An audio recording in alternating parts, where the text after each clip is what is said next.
नमस्कार मित्रों।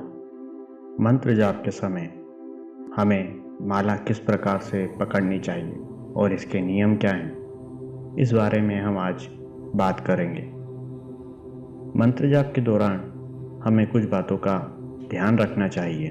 उनमें से ही एक बात है कि माला को किस प्रकार से पकड़ना चाहिए और एक माला पूर्ण होने के बाद उसे किस प्रकार मोड़ना चाहिए, क्योंकि यह एक विधान है कि जब भी हम एक माला पूर्ण कर लेते हैं तो हमें कभी भी माला को उंगालना नहीं चाहिए, या ये कहा जाए कि उसके ऊपर का जो सुमेरु होता है, जो माला जहाँ से शुरू होती है, और जब हम 108 माला जाप कर लेते हैं, 100 मन के जब हम कर लेते हैं तो वापस से हम उसी जगह पहुँच जाते हैं जहाँ से हमने चालू किया था। मगर जैसे ही वह माला 108 मन का पूर्ण हम कर लेते हैं तो हमें उस मनके को, उस सुमेरु को लांघना नहीं चाहिए, अभी तो उल्टे क्रम में ही फिर से उसे चालू करना चाहिए। तो हम आज देखेंगे कि किस प्रकार से हमें माला को मोड़ना चाहिए पूरे 108 मन के हो जाने के बाद। तो हम देखते हैं 8 मन के हो जाने के बाद तो हम देखते हैं। नमस्कार मित्रों। तो अब हम जानते हैं कि किस प्रकार से हमें माला करनी चाहिए। मित्रों, इसमें एक चीज़ ध्यान रखें। पहले तो आप जब माला पकड़ते हैं तो किस प्रकार से पकड़ते हैं, पहले ये देखें। जब भी आप माला करते हैं तो आपकी इस उंगली के ऊपर, मतलब अनामिका उंगली, ये 5 उंगली है, उसमें से जो सबसे छोटी उंगली के पास में जो उंगली, इसके ऊपर माला रखते हैं और इन दोनों अंगूठे और अनामिका के बीच में ऐसा इके बनाते हैं, इसके बीच में माला रहती है, ठीक है। और सबसे बीच वाली उंगली से माला चलती है, क्रम ऐसे चलता है।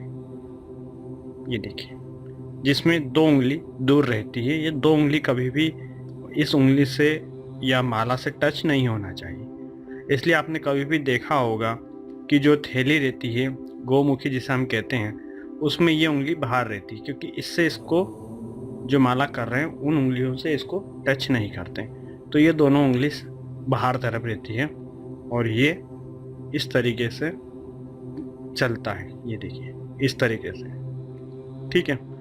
अब बात आती है मेरु की। तो मेरु किसे कहते हैं?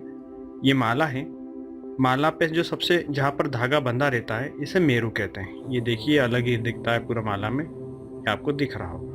इसे मेरु भी कहते हैं और गुरु भी कहते हैं। अब जब हम मंत्र जाप करते हैं, कोई सा भी मंत्र हम जब जाप करते हैं, तो कभी भी इस मेरु को लांघ कर इधर नहीं आना चाहिए। जैसे कि मान लीजिए मैंने कंप्लीट माला करी और आखिरी के मन के हैं, यहाँ पर आया, तो अब आपको ये माला के इस पार ऐसे नहीं करना है। जैसे ही माला कंप्लीट हो जाती है, आपके 108 मन के पूरे होने आते हैं, यहाँ आए, तो आपको वापस से इस माला को घुमाना है। किस तरीके से घुमाना है देखिएगा। इस अंगूठे को लिया, फिर इस उंगली पे लिया और ये टर्न कर दिया। इस तरीके से आपको करना है। फिर से देखिए, माला आपकी कंप्लीट हो नहीं, आपने यहाँ पर लिया, ये मनके पे आ गया आखिरी।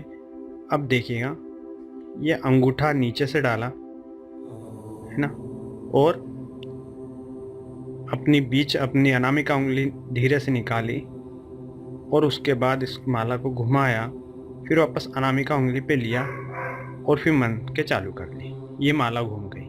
मतलब right to left, left to right, आपको माला करते जाना है। वैसे ही मान लीजिए मेरी पूरी माला हो गई, थोड़ा जल्दी कर लेते हैं।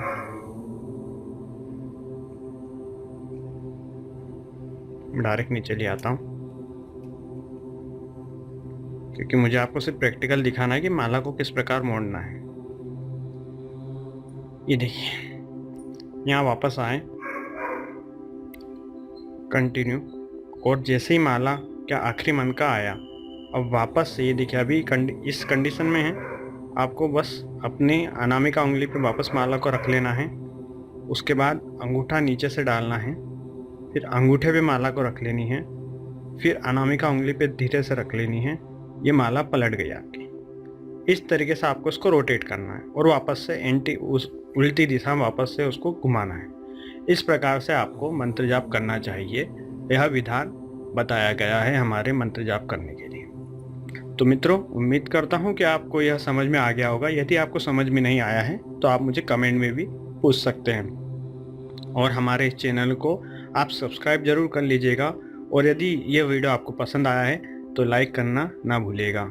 अगले वीडियो मिलते हैं, तब तक के लिए जय श्री महाकाल।